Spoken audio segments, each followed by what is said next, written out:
Hi everyone, this is Kikibo Vlogs, a Filipino actor based here in Saudi Arabia, and welcome back to my channel. Agad-agad gawa natin ito reaction video.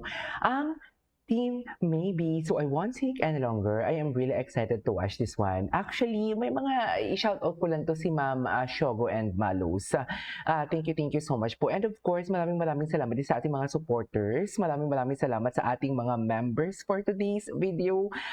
Isa-isahin ko lang nga si Ma'am Ansalva, si Ma'am Rose Taray. Thank you so much po. And of course, kay Ma'am Elizabeth, maraming salamat po. Wait lang. Magpapasalamat muna tayo kasi kahapon ata hindi tayo nakapagpasalamat. Kay Ma'am Pia, kay Ma'am Estela, thank you so much. Kay Ma'am Annabel Bakiran, ayan, maraming salamat po. Kay Ma'am Sham 0823, which is si Ma'am Malos nga, siya yun for today's video. Tsaka sino pa ba? Wait lang.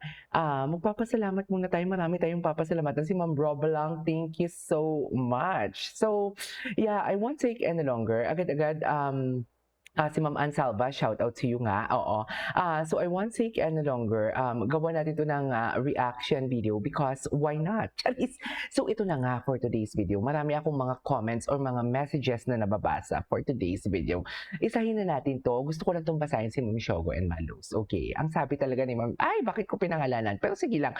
Thoughts and opinions na din naman to. Let's just respect the thoughts and opinions of others. And of course, gusto ko lang basahin din talaga.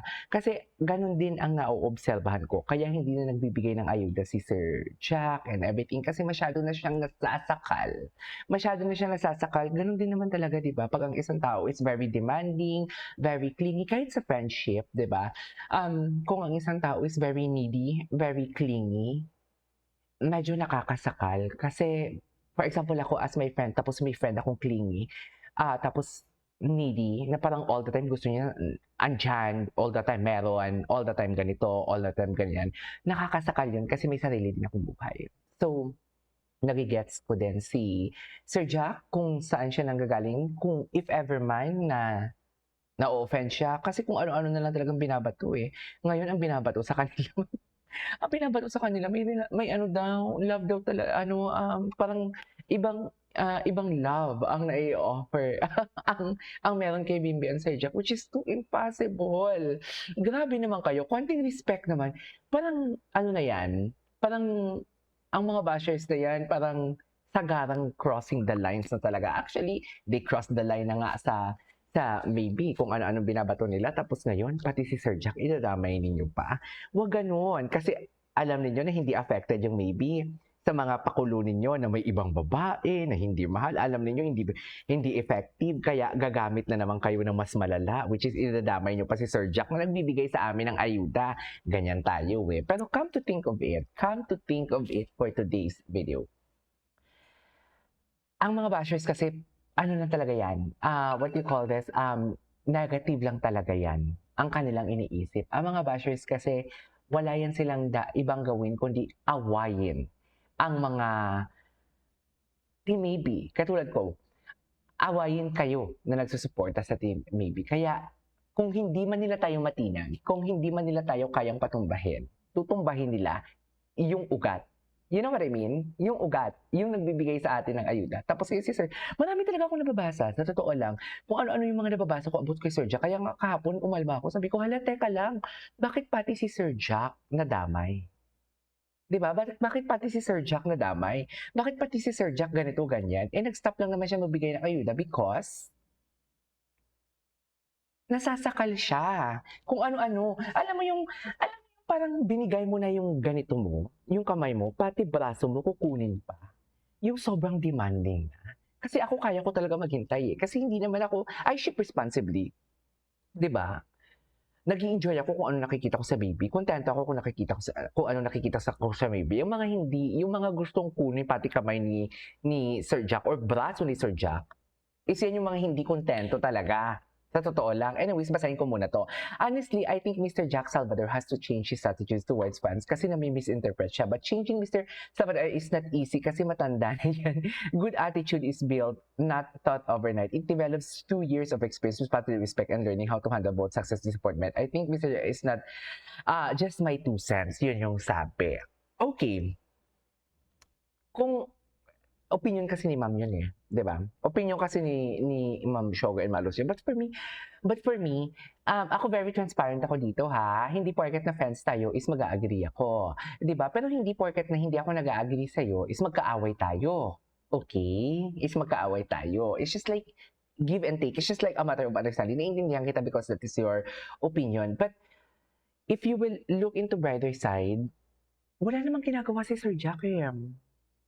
For me, walang ginagawa si Sir Jack. Ginagampanan niya lang kung anong trabaho niya.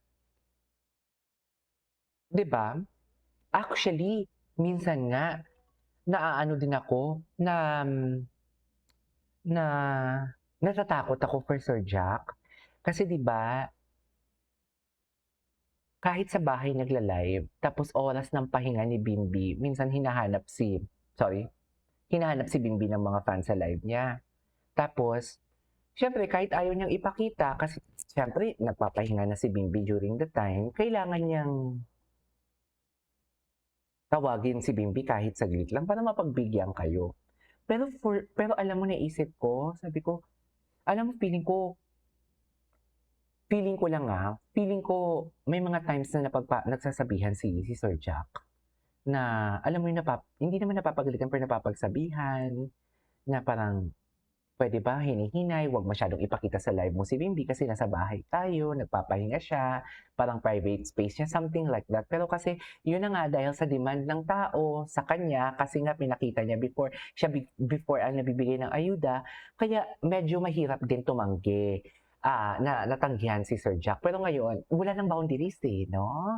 Wala nang boundaries. Parang sobra ng paghingi.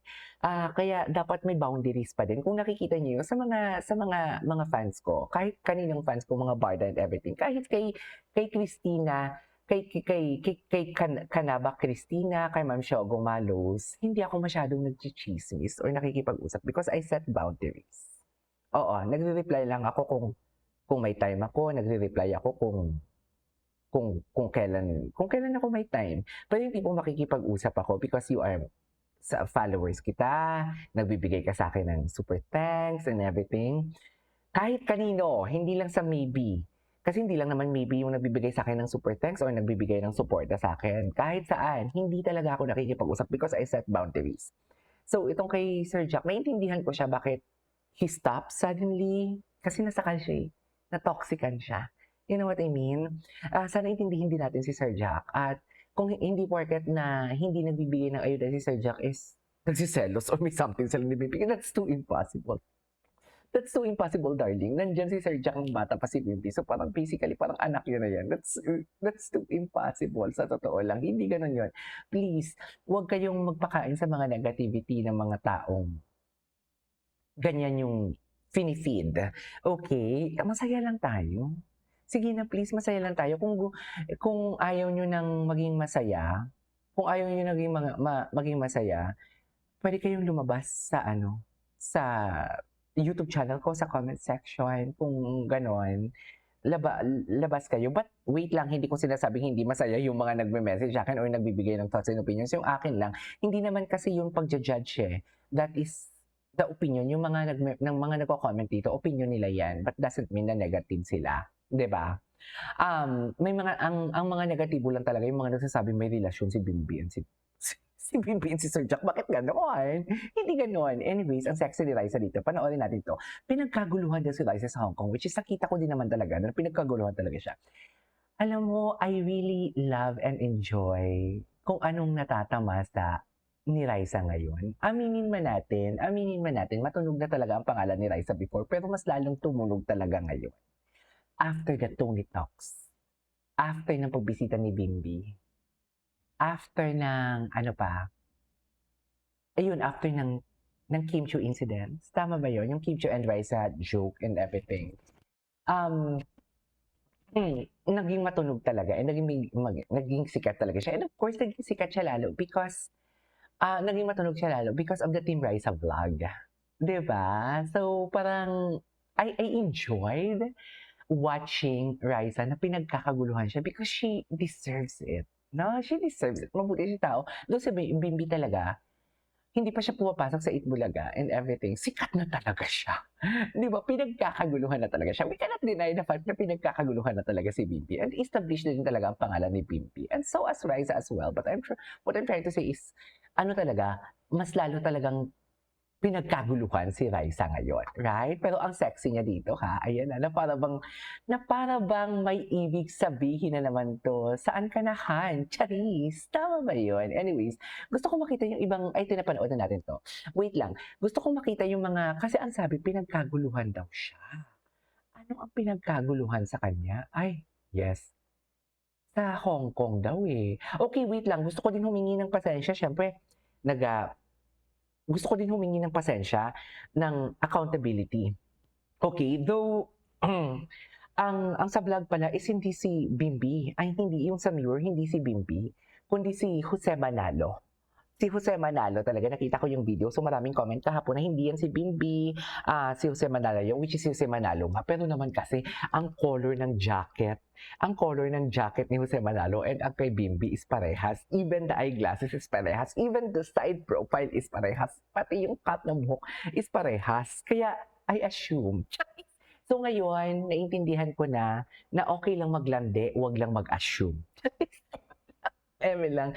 Anyways, wala pa na yun lang muna, daldal lang muna ako sa first video natin. Sa next one is, tuloy na natin 'to. Okay, this is Kenya Vlogs and see you on my next vlog. Bye!